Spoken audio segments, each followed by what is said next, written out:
السلام عليكم ورحمة الله وبركاته. ازيكم يا حبايبي؟ عاملين ايه؟ النهارده هنعمل مع بعض فضلة خيركم كده بطاية مع طاجن بسلة. يا ريت تعملوا لي اشتراك في القناة لان قناتي مبتدئة، وتعملوا لنا لايك، ويلا نتفرج على الفيديو مع بعض. النهارده بقى فضلة خيركم كده هنعمل بطاية حلوة مع بعض. غسلتها غسلة كويسة وسلقتها وحطيت عليها بصل كتير زي ما انتم شايفين كده. هنعمل بقى جنبها طاجن بسلة حلو كده. تعالوا بقى مع بعض نشوف.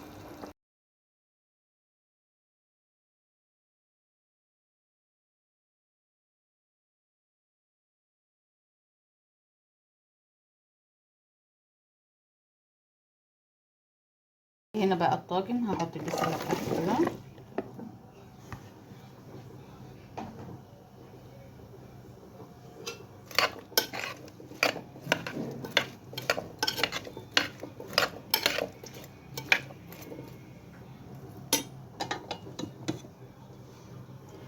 عندي هنا الطماطم سبكتها مع الثوم مع البصل.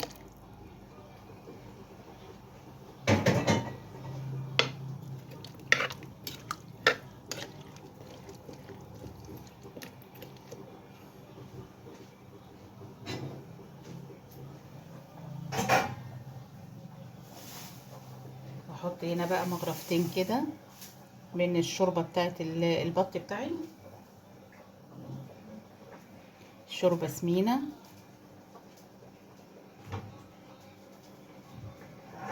يلا مش عايزه تحطي زيت ما تحطيش. هدخلها بقى الفرن.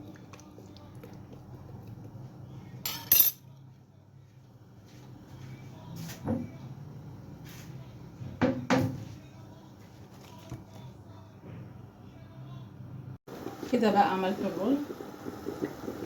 هبدأ كده.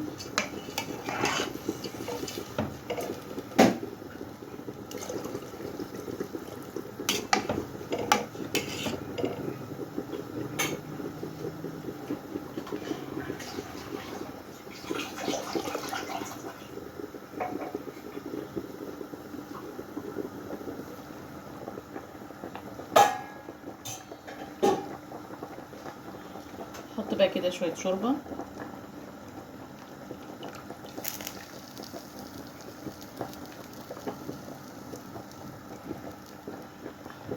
شويه شوربه كده بتاعت البط.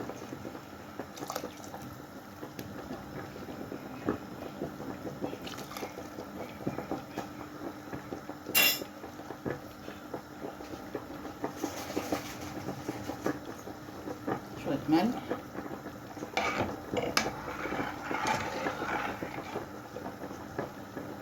سيبه بقى يغلي وبعدين اوطي عليه.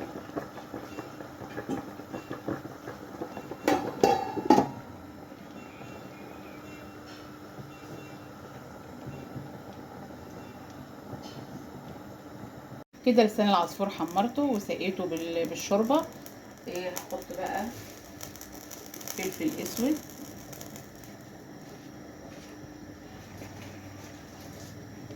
هحط شويه ملح برضو. ادوب كده.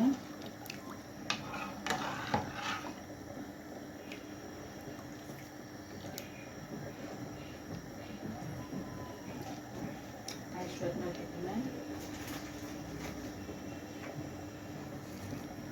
طبعا بتكتروا له الشوربه كده عشان هو هيشرب الشوربه ديت فيبقى فيه شوربه كتير. هسيبه بقى مش هغطيه وهسيبه يستوي.